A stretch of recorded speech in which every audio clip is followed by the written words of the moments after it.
Hello दोस्तों, इस video में देखोगे आप क्वेश्चन नंबर सेकंड 7.2 का क्लास 10 का चैप्टर है कोऑर्डिनेट ज्योमेट्री। देखो क्या लिखा है। ऑलमोस्ट जो क्वेश्चन फर्स्ट हमने प्रीवियस वीडियो में करा है उसी का रेफरेंस आपको लेना है, बट फिर भी आपको पूरा एक्सप्लेन करेंगे क्वेश्चन। देखो क्या लिखा है, फाइंड द कोऑर्डिनेट्स, उसमें भी कोऑर्डिनेट्स ही फाइंड करना है। Find the coordinates of the point of try section of the line joining.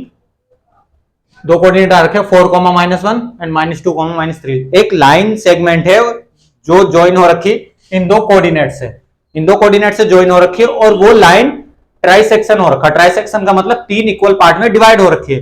तो जो पार्ट बन रहे हैं लाइन के, जिन पॉइंट से जो पार्ट बन रहे हैं उन पॉइंट्स को हमें फाइंड करके देना। पहले लाइन ड्रॉ करेंगे, उसके बाद आपको समझ में आएगा।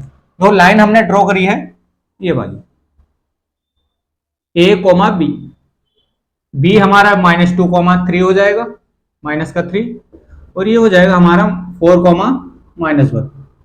अब ये लाइन जो है हमारी ब्रेक हो रखी, डिवाइड हो रखी ट्राई सेक्शन में। ट्राई सेक्शन का मतलब 3 इक्वल पार्ट में डिवाइड हो रखी। इक्वल पार्ट मींस एक यहां पॉइंट दे देंगे और एक यहां दे देंगे, तो इसका मतलब ये इक्वल पार्ट, तो हम इनको नाम देंगे C और D। तो ये दो पॉइंट हमें फाइंड करके देने हैं, C और D। ट्राई सेक्शन देखो 3 पार्ट हो गए, 1, 2, 3। अगर देखो ट्राई सेक्शन हो रखी तो तीनों के इक्वल पार्ट होंगे, यहां भी 1 होना चाहिए, यहां भी 1 होना चाहिए और यहां भी 1, बिकॉज ये ट्राई सेक्शन हो रखी इक्वल पार्ट। तीनों जो पार्ट है वो इक्वल है हमारे ट्राई सेक्शन। अब हमारे पास रेशो भी हमारे पास ना जाकर है, तो देखो सबसे पहले जब हम पॉइंट्स देखेंगे अपने x1 y1 हमारा कौन सा माना जाएगा, 4,-1 एंड x2 y2 ये वाला माना जाएगा हमारा -2,-3। अब जब हम C पॉइंट लाए या D पॉइंट लाए, उसके लिए हमें रेशो देखना पड़ेगा। रेशो देखना पड़ेगा 4 लिखेंगे, रेशो ऑफ C कोऑर्डिनेट्स। जब हम C कोऑर्डिनेट लाएंगे तो इसके लिए हमारा रेशो क्या बनेगा, कोऑर्डिनेट्स। C कोऑर्डिनेट्स के लिए रेशो क्या बनेगा, ध्यान से देखना। अब C पॉइंट यहां है तो कैसे, एक 1 और इधर पूरा कितना हो रहा है 1 और 1 2, तो रेशो बनेगा हमारा m/n = 1/2, बिकॉज हमारा ये पार्ट इंक्लूड हो जाएगा।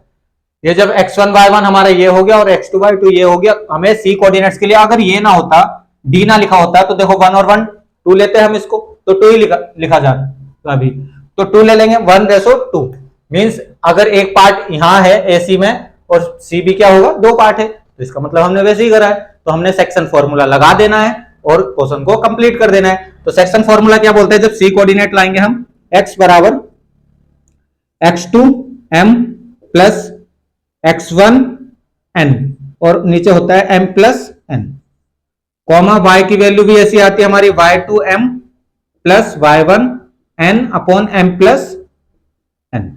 अप्लाई कर देते हैं इसमें x कैसा आएगा, हमारा x2 का है, x2 है हमारा 4 × 1 प्लस हमारा -2 × 2, तो हमारा 2 वैल्यू है हमारी n की, तो हमारा 1 + 2 हो जाएगा, कॉमा y बराबर हमारा क्या हो जाएगा, y2 की वैल्यू देखो पहले -1 × 1 बिकॉज m की वैल्यू हमारी 1 है, आगे प्लस रखेंगे y1 हमारा y1 -3 है, तो -3 × 2, तो जहां माइनस आ रहा है आपको ब्रैकेट में ले लेना 1 + 2।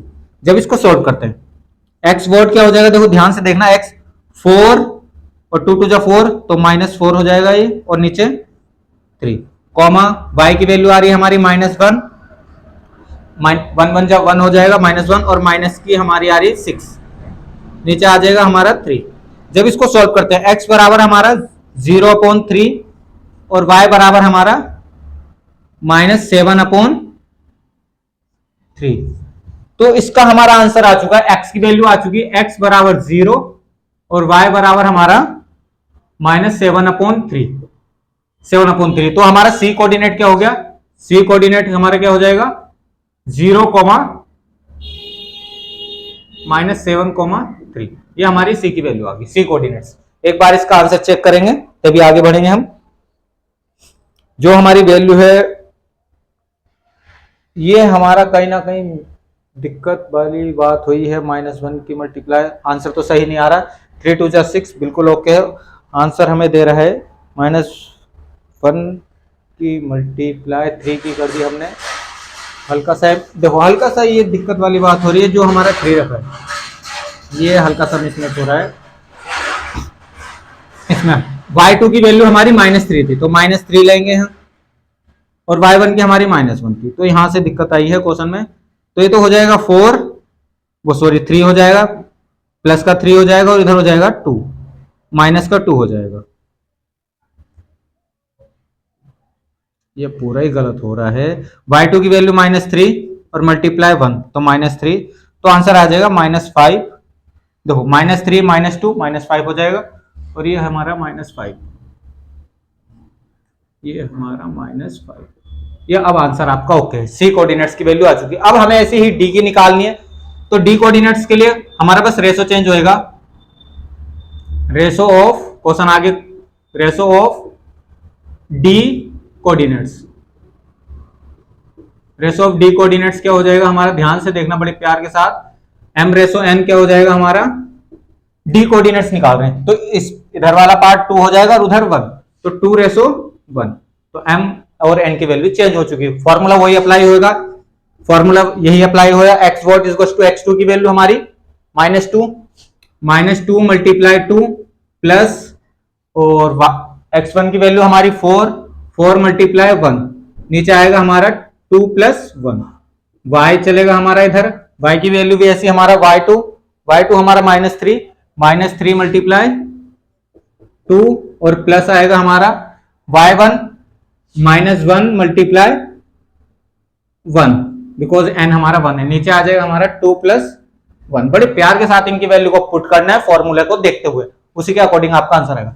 x वोट क्या हो जाएगा हमारा -4, और ये भी हो जाएगा प्लस का 4, नीचे आ जाएगा हमारा 3 और कोमा, y की वैल्यू -6 और -1, और नीचे 3 हो जाएगा। ये अभी आंसर चेक कर लेंगे आपके लिए, तो ये तो आ रहा है 0/3 और दूसरा वाला आ रहा है -7/3, एक बार चेक कर लेंगे। x वोट क्या आ रहा है हमारा 0, और y की वैल्यू आ रही है हमारे पास -7/3, ये भी चेक करेंगे, ये पहले वाली की तरह आ गई, और ये बिल्कुल ओके है, यही हमारा आंसर शीट में पड़ा है। तो डी कोऑर्डिनेट्स का आंसर क्या है, डी वोट क्या है 0, -7/3, तो हमारी डी कोऑर्डिनेट्स हमारा 0, -7/3, और सी कोऑर्डिनेट हमारा 0, -5/3।